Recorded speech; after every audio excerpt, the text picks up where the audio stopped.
The police, they decide to choke a man, hog tie him, and, kill him. And then they said, but it's really his fault that he died. Put up the picture for a mask. Those cops, let's put up their real picture with the nice orange detailed suit. There you go. Let's keep that one up. In an update, the attorneys for 3 officers in Washington state who are accused of killing Mr. Manuel Ellis after shocking, choking, hog tying, and doing other things to him while in police custody are purporting, the lawyers are saying, that the victim died because of drugs. Yeah, that's it, drugs. Not excessive force.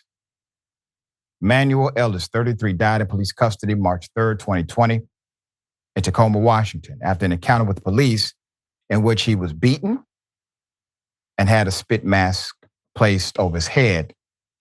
The police reportedly stopped him because he allegedly harassed a woman on the street, but multiple witnesses disputed that account and said police approached him unprovoked.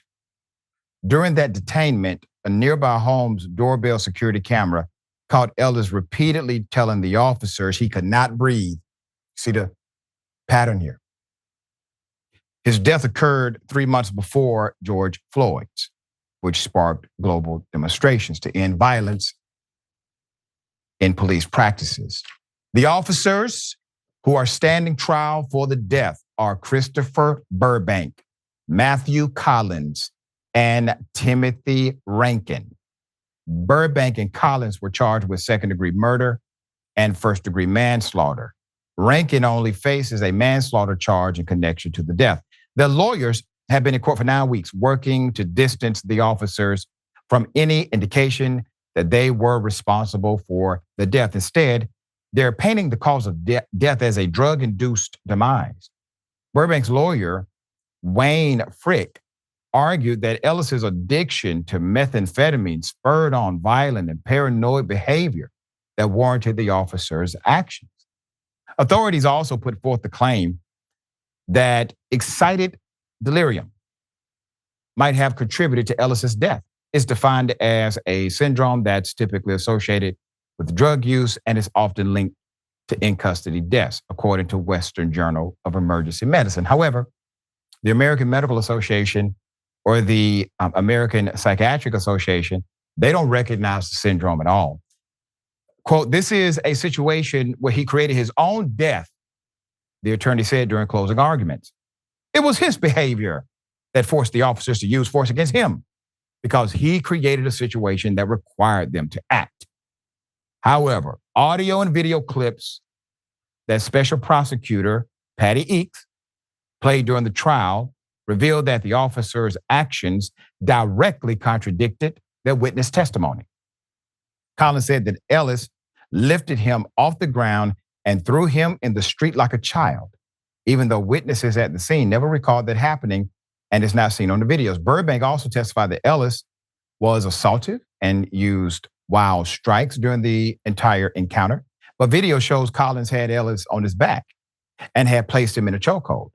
His hands were also in a surrender-type position in the air, according to Eakes. The officers' lawyers argue the videos and the testimonies of witnesses are flawed. Basically, they're saying fake news.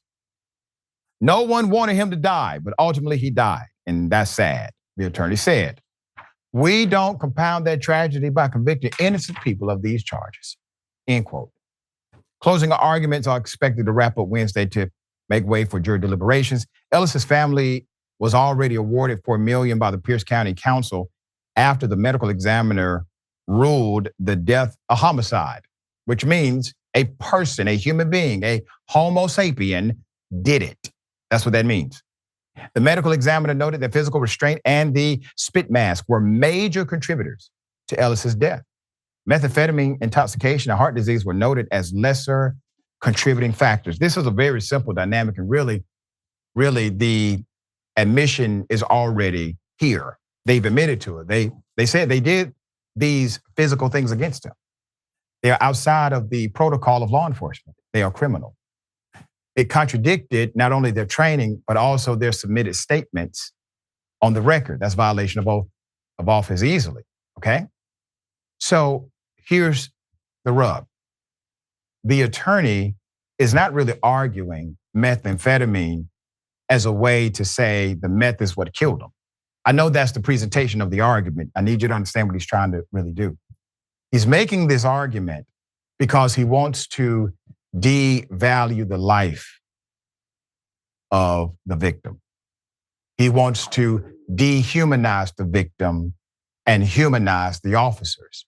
This is the strategy. It's not really a credible defense. He knows that. It's called but-for doctrine, which simply means, okay, yes, a lot of people have certain conditions, all right?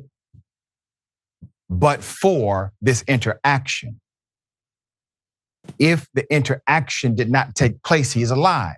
But the interaction did take place. It was an illegal interaction and he's dead. So the attorney knows this. So he's trying to devalue the life of the victim and saying that the jury should let the officers go. All right, Jordan, thoughts here? It's always someone else's fault. It's never their fault. They tried the same type of stuff with George Floyd. Oh, yep. He was on drugs and the drugs killed him. No. The knee on his neck killed him. Here, it's the abuse, it's the tasing, it's hogtying, it's beating. That's what killed this man. And they just keep trying this. Cops across the country keep trying this. They kill someone. Oh, well, it's their fault. Oh, well, we didn't want them to die. We just wanted to beat them to, an inch of their life.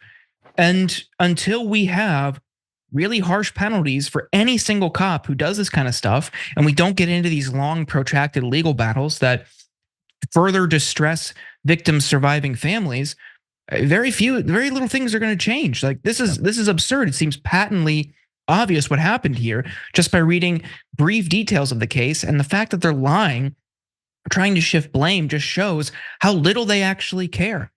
How deeply unserious they are about their job or any sort of accountability. These people shouldn't be in law enforcement. They should be in like deep psychiatric counseling. Yeah. What are we doing here? Yeah, and that's why you have to get to a place of giving officers a psychological evaluation once a year, once every 6 months, because the officer you hire on day one may not be the same cop on day 365. And it actually helps law enforcement to have policies like this, because if there's a break somewhere, you may be able to address it in time before it gets to a place of insane deprivation of anything we understand as decent.